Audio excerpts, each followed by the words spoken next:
This is Sridhar Kadari, senior journalist, managing editor, we media news. ఇప్పుడు మనం Hyderabad మహానగరంలోని sun సిటీలో ఉన్నాము.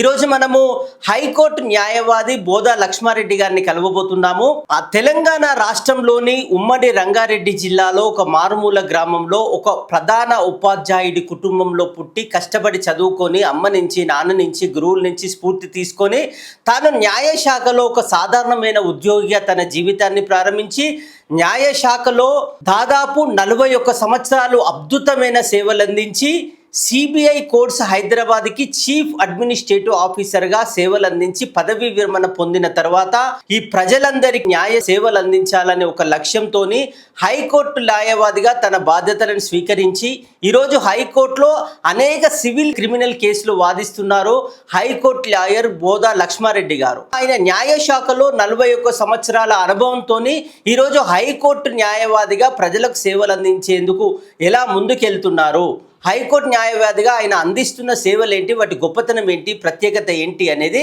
మనం హైకోర్టు లాయర్ బోదా లక్ష్మారెడ్డి గారు ఉన్నారు, ఆయన అడిగి మరిన్ని వివరాలు తెలుసుకుందాం.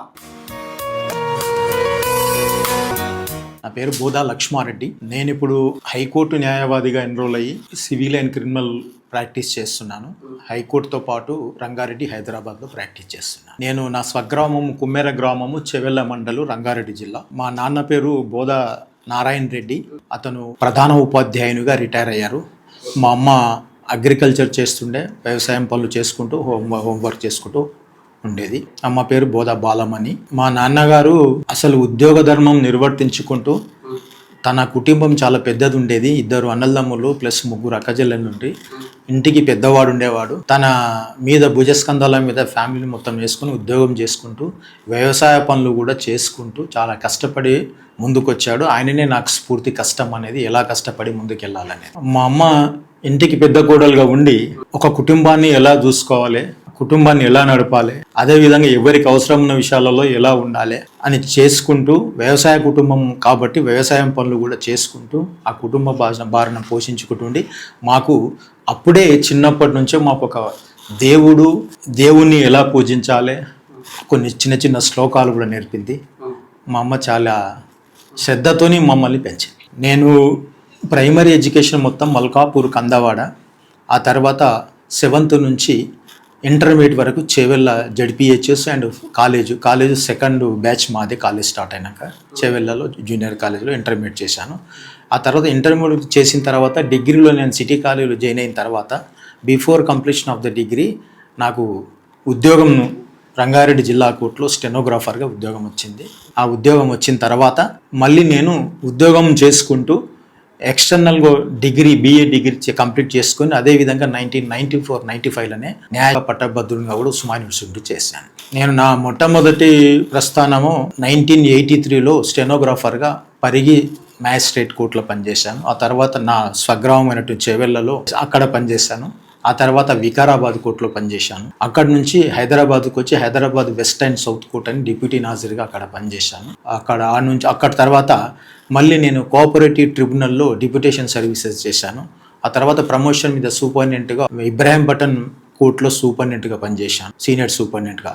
ఆ తర్వాత మళ్ళీ నేను జిల్లా కోర్టులో పనిచేసి జిల్లా కోర్టు నుంచి పదోన్నతి పొంది 2008లో ఖమ్మం జిల్లా కోర్టుకు చీఫ్ అడ్మినిస్ట్రేటివ్ ఆఫీసర్గా చేయడం జరిగింది. అక్కడి నుంచి ఆ తర్వాత నేను మళ్ళీ అప్పటికే నేను న్యాయశాఖ ఉద్యోగుల రాష్ట్ర అధ్యక్షునిగా పనిచేసేవాడిని. హైకోర్టు వారికి నేను విన్నవించడం వల్ల వాళ్ళు మళ్ళీ నన్ను తీసుకొచ్చి సిబిఐ కోర్టులో చీఫ్ అడ్మినిస్ట్రేటివ్ ఆఫీసర్గా ఆ రోజులలో అప్పుడు ఒకటే సిబిఐ కోర్టు ఉండేది, ఇప్పుడు 4 అయినాయి కానీ అప్పుడు ఒకటే ఉండేది. అక్కడ నేను 3 years పనిచేశాను. ఆ 3 years పనిచేసిన కాలంలోనే ఇప్పుడు ఈ సెన్సేషనల్ కేసులు ఏదో మన ఉమ్మడి రాష్ట్రాలకు సంబంధించిన ఉండేనో ఆ కేసులు అప్పుడే వచ్చేసినాయి. సిబిఐ కోర్టులో 3 సంవత్సరాలు పనిచేసిన. ఆ తర్వాత మళ్ళీ 3 సంవత్సరాలు ఒకసారి ట్రాన్స్ఫర్ ఉంటుంది కాబట్టి అక్కడ నుంచి నేను మళ్ళీ ఈ మెదక్ జిల్లాలో పనిచేశాను. అక్కడ నుంచి ఆ తర్వాత సిటీ స్మాల్ కాస్ కోర్టులో మళ్ళీ అక్కడ పనిచేశాను. సిటీ స్మాల్ కాస్ కోర్టు తర్వాత మళ్ళీ నల్గొండ డిస్ట్రిక్ట్ హెడ్ క్వార్టర్స్లో పనిచేశాను. నల్గొండ తర్వాత మళ్ళీ నేను హైదరాబాద్కు సిటీ సివిల్ కోర్ట్స్లో, ఫ్యామిలీ కోర్ట్స్లో పనిచేశాను చీఫ్ అడ్మినిస్ట్రేటివ్ ఆఫీసర్. ఎందుకంటే ఇది హైయెస్ట్ పోస్ట్. అక్కడ నుంచి ఆ తర్వాత మళ్ళీ నేను సికింద్రాబాద్లో ఉన్నటువంటి సెషన్స్ కోర్టులో పనిచేశాను. ఆ తర్వాత మళ్ళీ మన సిబిఐ కోర్టుకు మళ్ళీ చీఫ్ అడ్మినిస్ట్రేటివ్ ఆఫీసర్గా వచ్చి అక్కడ నుంచి మే 2025లో నేను రిటైర్ అయ్యాను. 41 years 7 months ఈ న్యాయశాఖలో నేను పనిచేశాను. అదొక నాకు ఒక గొప్ప అనుభూతి, భగవంతుడు నాకు ఇచ్చినటువంటి ఒక అవకాశం. ఎందుకంటే న్యాయస్థానాల మీద ఎంతో నమ్మకంతో ప్రజలు వస్తుంటారు.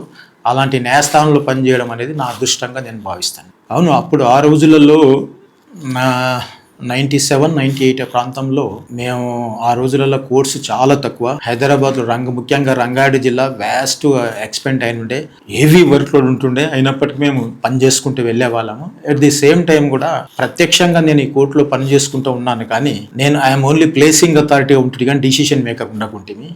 ఈ న్యాయ వ్యవస్థలో భాగంలో ఉన్నప్పటికీ న్యాయశాస్త్ర పట్టభద్రుడిని అయి ఉన్నాను కాబట్టి ప్రజలకు ప్రత్యక్షంగా మనం సహకారం చేసే అవకాశం కూడా ఉంటుంది. ఆ న్యాయవ్రత వస్తే బాగుంటుందని ఆలోచనతో ముందుకెళ్దామని ఒక ఆలోచన ఉండేది.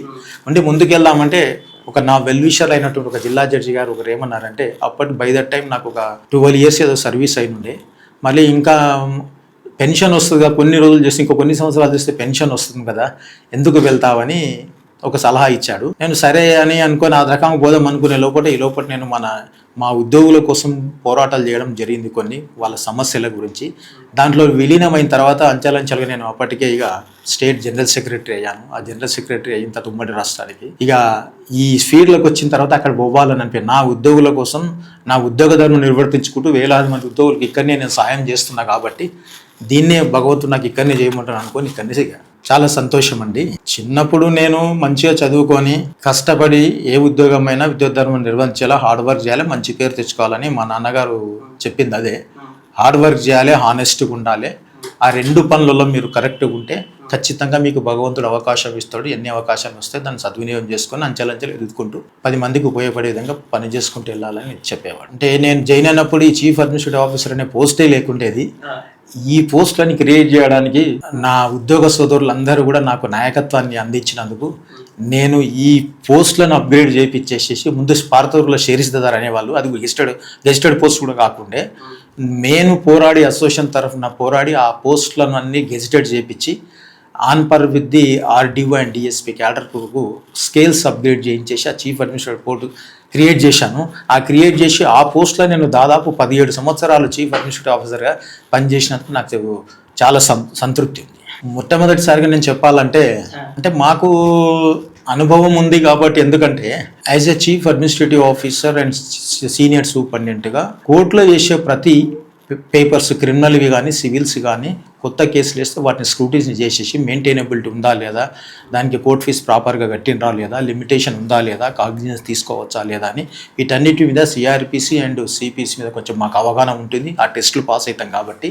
ఇప్పుడు నేను న్యాయవ్రతలు వచ్చిన తర్వాత అవన్నీ కూడా నాకు additional qualifications. At the same time నేను ప్రతి ఒక్క న్యాయవాది మా సీనియర్ న్యాయాధులు వాదించేటప్పుడు చూసేవాడిని. ముఖ్యంగా న్యాయశాస్త్ర పట్టభద్రుని కాబట్టి నా అనుభవం ప్లస్ ఇప్పుడు ప్రాక్టీస్ చేయడం అనేది నాకు ఐఎమ్ ఫీలింగ్ వెరీ హ్యాపీ.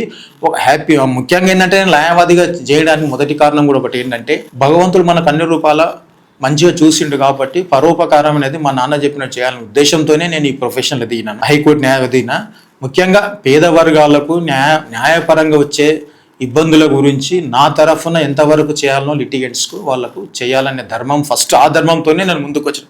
కానీ లాభాపేక్షతోనైతే ఏం కాదు. నా మిస్సెస్ పేరు రాధ, నాకు ఒకడే కొడుకు. మా అబ్బాయి పేరు అఖిల్ రెడ్డి. తను కూడా ఇంజనీరింగ్ చేసిన తర్వాత సివిల్స్ ప్రిపేర్ అయిన తర్వాత అతను మెయిన్స్ వరకు వచ్చిన తర్వాత సక్సెస్ కాలేకపోతే ఆ తర్వాత తను బిజినెస్లో దిగాడు.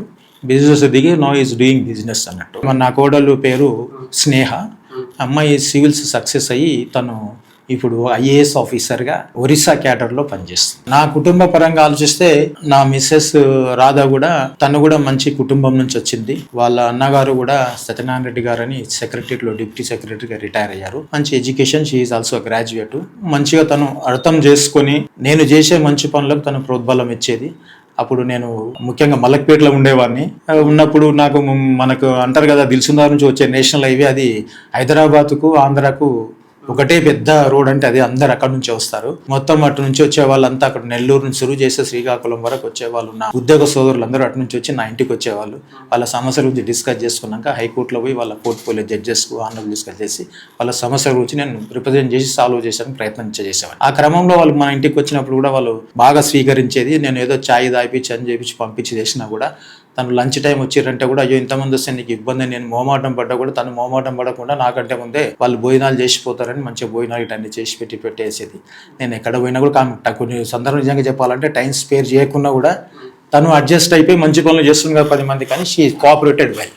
కొడుకు కూడా మంచి సమన్వయం ఉంది, అతనికి ముందు చూపు కూడా ఉంది, వెల్ ఎడ్యుకేటెడ్ కాబట్టి తన స్టడీస్ చేసేటప్పుడు మాత్రం నా మిస్సెస్ ఎక్కువ కేర్ తీసుకునేది, ప్రైమరీ నుంచి ఈవెన్ ఇంటర్మీడియట్ వరకు కూడా. మొత్తానికి నా కొడుకు కూడా ఇక్కడ CB8లో ఇంజనీరింగ్ కంప్లీట్ చేసి ఆ తర్వాత బిజినెస్లో దిగాడు. I feel very happy with my son. అతను మంచి నాలెడ్జ్ ఉన్నది, మంచి well versed in English and subject.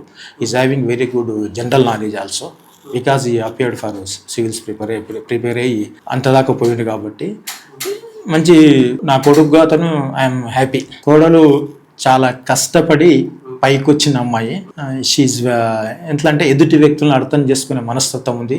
మా కుటుంబం వ్యవసాయ కుటుంబం నుంచి వచ్చేంత కష్టపడి పైకి వచ్చాము, అదేవిధంగా నా కోడలు కూడా చాలా కష్టపడి పైకి వచ్చి కష్టపడి సివిల్స్ కోసం ప్రిపేర్ 2 సార్లు 3 సార్లు ట్రై చేసి 3వసారి కొట్టింది. అది కూడా ఏస్ కొట్టడం అంటే ఫార్వర్డ్ క్యాస్ట్ ఉండి it is not so easy. తన కష్టం తగ్గట్టు భగవంతుడు ఆమెకు అవకాశం ఇచ్చాడు. ఎట్ ది సేమ్ టైం అవకాశం ఇచ్చిన దాన్ని తను డెడికేటెడ్గా ఇర్రెస్పెక్టివ్ ఆఫ్ టైమింగ్స్, నేను మొన్న ఈ మధ్యలో వెళ్ళి చూశాను, ఆమె జ్యూరిడిక్షన్లో వెళ్ళి చూస్తే people are very happy with her including the subordinate staff and as well as.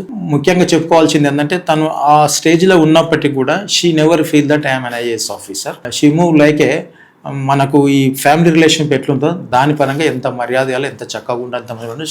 We feel that నాకు మంచి కోడలు దొరికింది. కోడలే అని కాకుండా నాకు కూతురు కూడా లేదు కాబట్టి 2 ఆమెలే చూసుకుంటాం, నేను నా మిస్సెస్. ఎందుకంటే తను కష్టపడి పైకి వచ్చింది కాబట్టి ఈ ప్రజల కోసం అంత పెద్ద పోస్ట్ ఆమెకు వచ్చింది IAS ఆఫీసర్ కాబట్టి హార్డ్ వర్క్ చేసుకుంటూ కష్టపడి పనిచేయాలే మనస్తత్వం ఉంది.